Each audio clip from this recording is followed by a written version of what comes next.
by the military-industrial complex.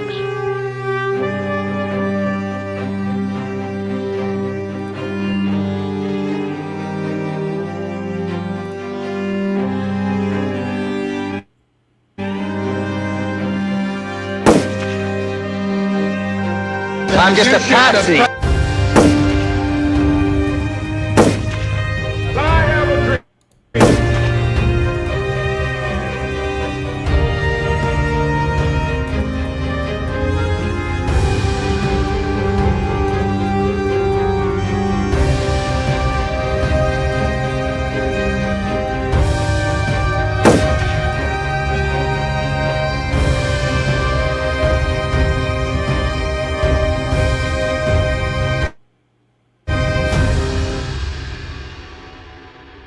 I said this once or twice, but it bears repeating. If you like your current insurance, you will keep your current insurance. You think about the Army and the Navy and the missions they run to protect the world, they run on SAP. You have done a really spectacular job. I guess pretty much everybody at this table is your customer, so that's not so bad. Exactly. I want to congratulate Thank you, Mr. President. Thank you.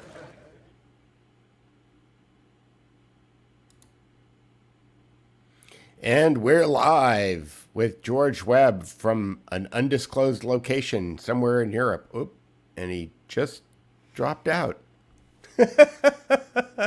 George was supposed to pop in and then show us his face and then go to audio only because his internet connection is not so great. And something tells me that when he went to go click to turn his camera on, he just disconnected from the stream. So we'll stretch here a little, and I'll say hi to everybody. Hi, everybody.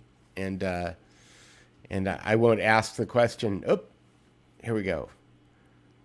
The George Webb. Here we go. Add to stream. George has been nailing it. Yes, George has been nailing it. And there is nailing it, George. How are you doing, George?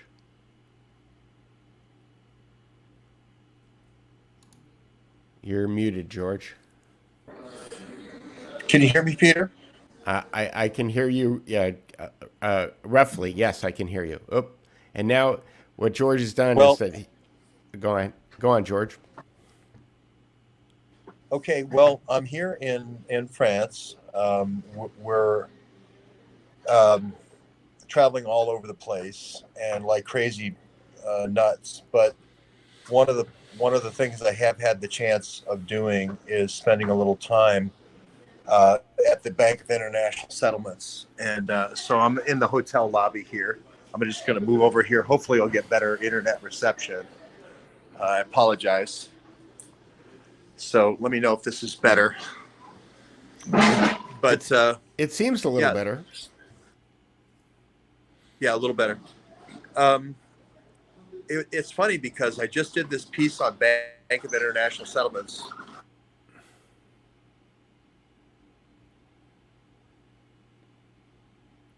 Sorry, I'm trying to find better Wi-Fi. I'll sit over here. Zero Hedge did a show or did an article about Bank of International Settlements right after I went there. And what most people don't realize is the great Peter Duke has done many articles about the Bank of International Settlements. Catherine Austin Fitz has done Bank of International Settlements. A lot of people have talked about it, but not a lot of people understand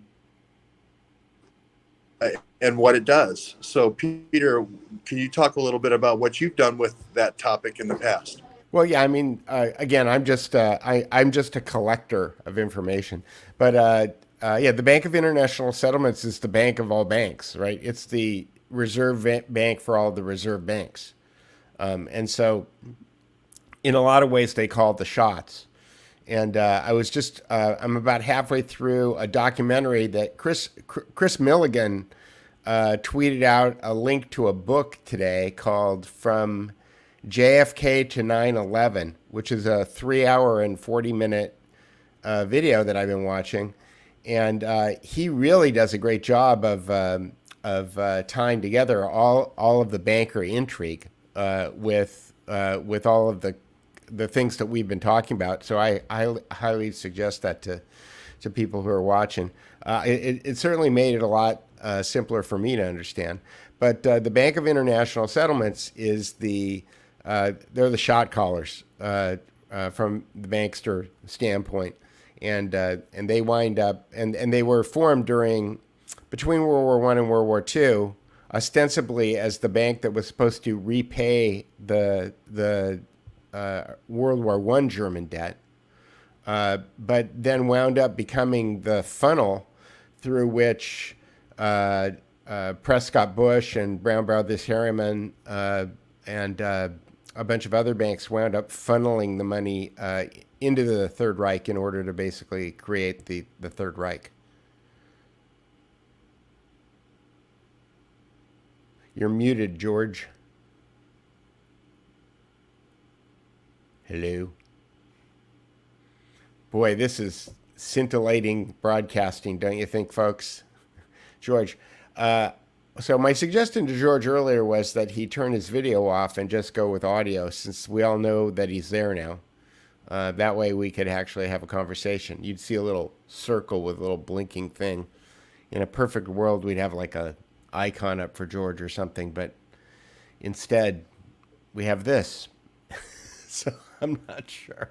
But anyway, I did just buy this book last week. This was recommended to me. I can't remember if it was Catherine Austin Fitts or who recommended this book. But Tower of Basel, you can see I haven't opened it yet, but it's on my stack here. And we've lost George again. So I don't know. Hello, my baby. Hello, my darling. Hello, my ragtime gal. Yeah, I guess that's stretching. Yes. Say again? Talk about the book. The book that I haven't read yet? I could talk about the video. Producer Gary's saying, talk about the book. What book have I read? What book am I reading this week? What? Yes, I'm reading Volume 2, Matthew Ehret's book, which is very good. And I think I see George one more time. Let's try this again. Hey, Peter, I'll try to be quick. Our bandwidth isn't good here. I apologize to everybody out there. I just want to say that Klaus Schwab has been directly connected with the Bank of International Settlements. His dad has, in getting the Nazi money, Nazi gold out of the old Nazi empire. It's the American. It's getting the American money into the Nazi empire, and then getting the Nazi money out of the Nazi empire, right? So absolutely, yeah. George, try turning your video off. Device ever since in Basel. You saw me there. George, turn off your video so if you that go we to can my hear you. Twitter. No, don't turn off your audio. Turn off your video. Okay, how's that? I hope that's a little bit better. Well, now I can hear you. And now everybody else can hear you. Okay, well, I was just going to say that Basel, where I was, has been the funnel for money laundering for Klaus Schwab and his father when getting the Nazi money out of the old Nazi Germany. And many authors directly attribute Klaus Schwab's father with doing that. And Klaus Schwab also, and this is a fund that you can go to anytime you want to do covert overthrow. I'm trying to go back to all the different authors that talk about this, but Doug Gabriel at American Intelligence Media has talked about this. Going back to Harley Schlanger and LaRouche, Lyndon LaRouche have talked about Bank of International Settlements. But we are really the first ones to really connect it directly to this fourth reset, this fourth industrial revolution and this great reset, because this money is being funneled now. It was funneled to South Africa. Johnny Vedmore did a great article, Schwab Family Values with Whitney Webb, about funding the South African nuclear movement with this money, but we've brought it right up to date, right to now, to Ukraine with Kolomoisky, and right now with the G7 funding these different small modular nuclear reactors. So the Bank of International Settlements, you would think, would have been dissolved a long time ago, but it's actually going better than it ever has right now. Well, like I said earlier, I think aren't they the reserve bank for all the reserve banks? Aren't they the? Yeah, I mean, they do accepting gold. They have a gold window, and they have no restrictions, so they can accept gold from seized gold from another, like for instance, the Czechoslovakian gold before the Nazis invaded or took over Czechoslovakia was sent to the BIS. They can process gold without asking That where seems it to came be from. that seems to be a pattern, because I think it was, again, as Dr. Farrell was talking about, how when Nelson Mandela took over South Africa, they had, I think, over $1 trillion in gold reserves there that were missing when they handed him the keys to the country, like the treasury was empty. I'm not sure about all the missing gold. I've heard different stories recently, but 9/11, the gold gets moved. Yeah, you're breaking up there, George. I'm afraid that this isn't going to work because it's very difficult for us to have a conversation, and I'm just making stuff up at this point, which isn't very entertaining. Sorry, Peter, the bandwidth is not working. Okay, folks, I apologize to everyone. In the meantime, let me go see if I can find that motion picture that I will recommend to all of you to go watch. It is called, and thank you to Chris Milligan for tweeting out the book version of it. And here it is. I will bring this up. Here we go. Share screen. Wave tab. There we go. So here's the film. It's called From JFK to 9/11. Everything is a Rich Man's Trick documentary.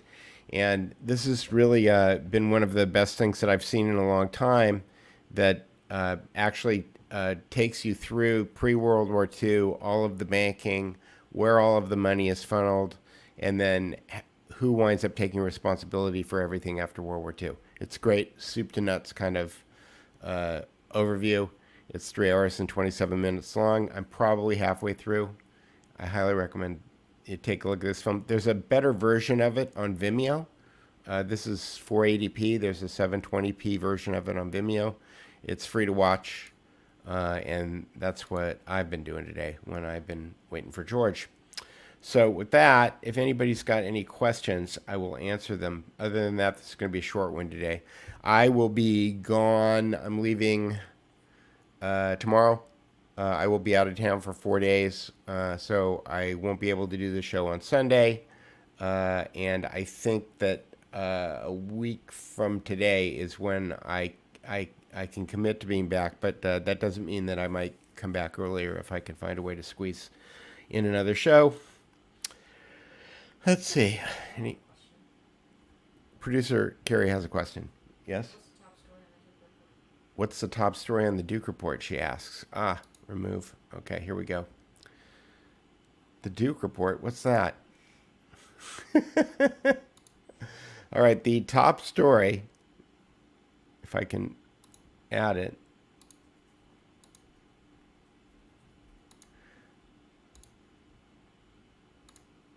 The top story at the Duke Report is, as Americans argue over abortion and guns, SCOTUS effectively grants total immunity to federal cops.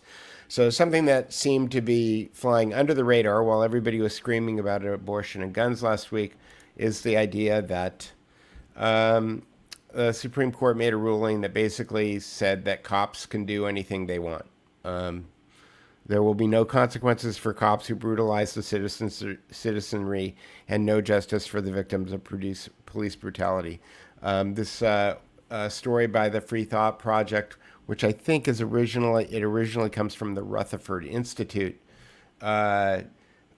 runs down the decisions from Egbert versus Boole, and it gave total immunity to border agents who beat up a bread and breakfast owner, in the process of carving out a massive exception for the Fourth Amendment for border police, and by extension any other federal police who unconstitutionally use excessive force. As journalist Ian Millhiser concludes, Egbert versus Boyle is a severe blow to the proposition that law enforcement must obey the Constitution. So take a look at that over at the Duke Report. I know that a lot of people are, into backing the blue and, supporting our cops and,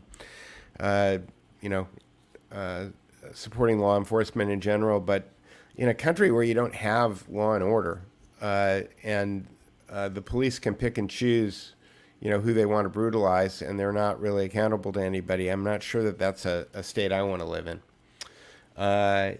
In any case, take a look at the Duke Report. Let me know what you think, and I will try to get back here with George soon.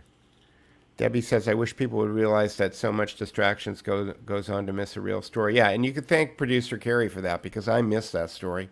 Again, finding, going through everything that's on the Duke Report every day is a job.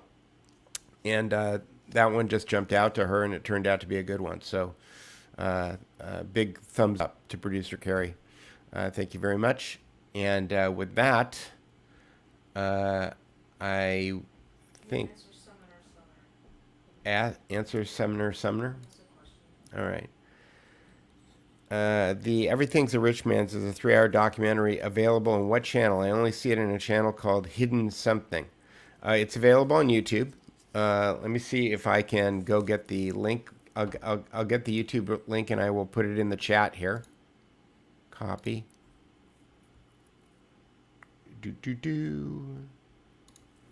I am putting it in the chat. That's the YouTube version. I've also tweeted it out, so if you go to my Twitter, you'll see it. And there is also a Vimeo version. And let me see if I can go find that.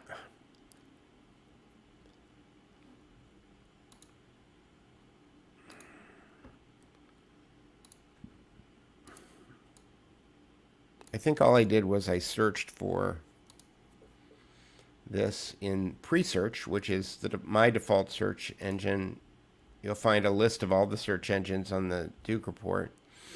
And yep, here it is. Copy.